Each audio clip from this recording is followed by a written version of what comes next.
Bismillahirrahmanirrahim. Assalamualaikum warahmatullahi wabarakatuh. Bapak-bapak, ibu-ibu, mas-mas, mbak-mbak, khususnya adik-adikku sekalian yang dirahmati Allah dimanapun Anda berada. Kembali di IIB Channel bersama saya, IIB Wijayanto.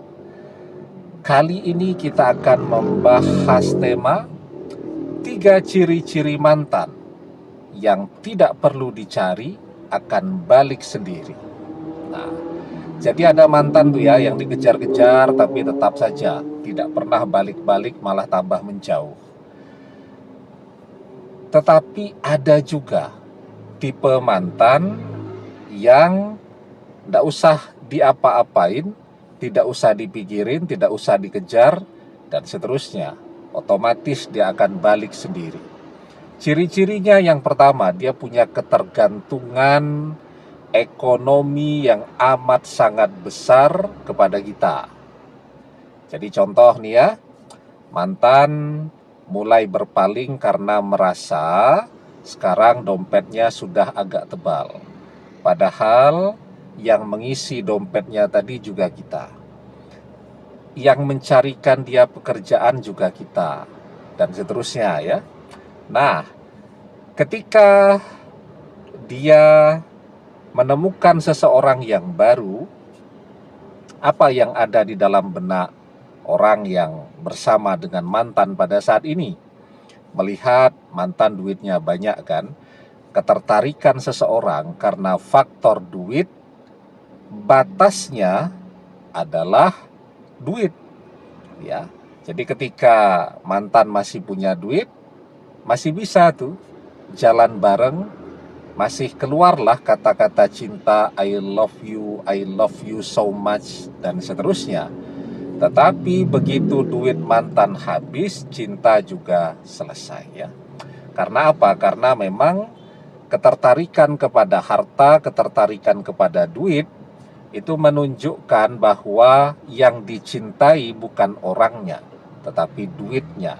Maka batas kebersamaannya tadi sampai sejauh mana kekuatan duitnya mantan.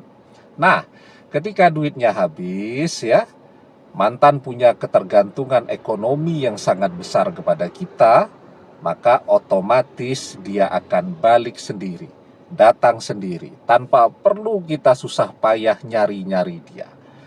Yang kedua, ciri-cirinya, mantan mungkin usianya jauh lebih muda dari kita. Jadi faktor usia ini juga sangat penting ya. Orang yang sudah terbiasa bersama seseorang yang usianya cukup senior, dia bisa ngemong ya. Maka saat dia sekarang misal mendapatkan pendamping yang sebaya, apalagi lebih muda dari dia, bertengkar terus tuh ya. Jadi orang yang sudah menjalani perjalanan hidup ya, atau berumah tangga dengan pasangan yang usianya lebih senior dari dia, dewasa, matang, dan bisa ngemong dia, artinya setiap terjadi pertengkaran kan kita ngalah ya, kita mendengarkan, tidak pernah kita membantah dia. Pokoknya ya selesai kemarahannya, ya sudah selesai. Kenapa bisa begitu? Itu faktor usia ya. Faktor usia, kedewasaan itu membentuk karakter dan sifat pada diri seseorang. Secara umum, orang semakin tua, semakin matang, semakin dewasa, semakin sabar ya. Kita bisa lihat tuh bapak-bapak muda tuh ya, punya anak, anaknya nakal sedikit saja sudah marahnya luar biasa. Tetapi ketika usianya terus bertambah ya, maka kesabarannya pun akan semakin terbentuk. Nah, saat mantan misalnya sekarang punya pasangan yang jauh lebih muda atau sebaya dari dia, mungkin karena jenuh bosan dengan kita yang sudah senior misal gitu kan, secara fisik mungkin itu menarik ya, tetapi secara batin ya secara psikologis itu akan membuat dia menderita, ya. Karena apa?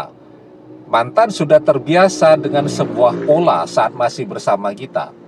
Egonya kita ngalah, marahnya kita dengarkan, dan seterusnya, ya.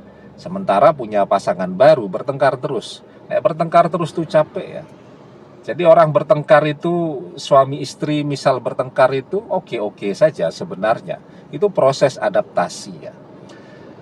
Setelah bertengkar itu mereka bisa saling mengenal sehingga bisa menghindari apa-apa yang tidak disukai pasangannya yang kemudian bisa memicu pertengkaran, kan gitu adaptasi itu. Nah, tetapi kalau bertengkarnya terus-terusan ya capek, ya. Apalagi kalau orang berumah tangga itu sama-sama emosional, ya. Kalau bertengkar itu orang desa tahu semua, ya. Piring terbang, gelas terbang, ya, panci terbang dan seterusnya. Jadi kalau bertengkar suaranya berisik banget. Nah, jadi itu yang kedua, ya. Jadi kenyamanan psikologis itu hanya bisa dia dapatkan dari kita. Maka ketika dia capek bertengkar terus dengan orang ketiga itu, otomatis dia akan balik kepada kita. Karena dia menyadari, ya, bahwa yang terbaik, yang paling menenangkan hatinya adalah bersama kita. Jadi setelah dia puas tuh, ya,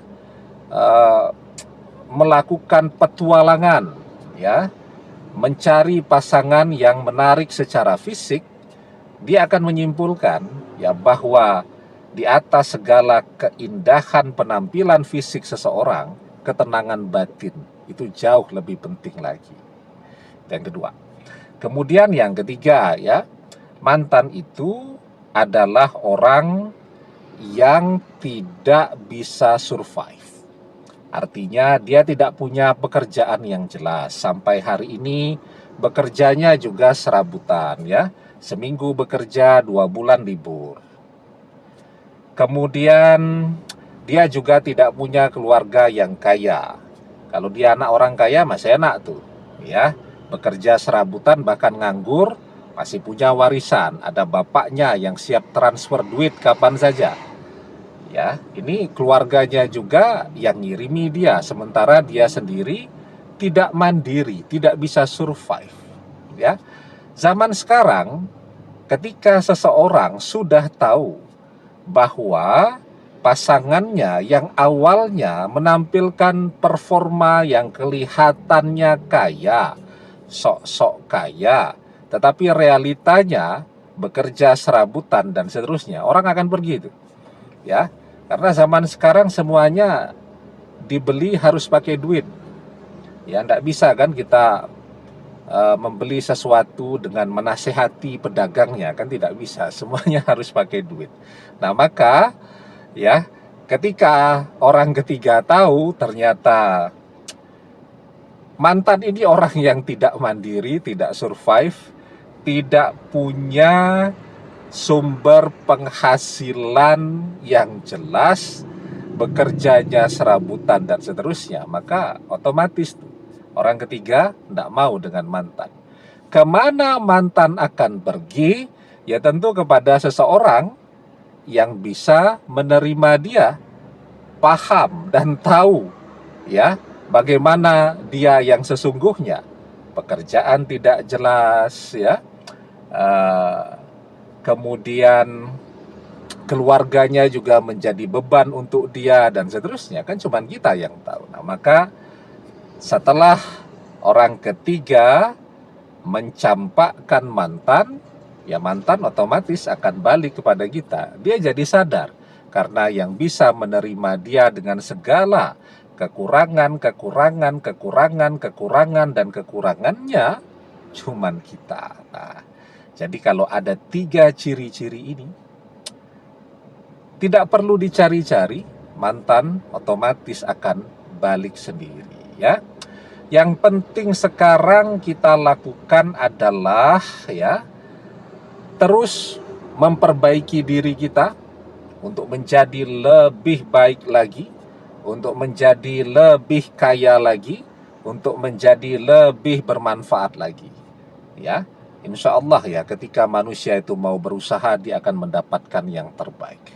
Wa laisa lil insani illa masya'a, dan bahwasanya seorang manusia tiada memperoleh selain apa yang telah diusahakannya.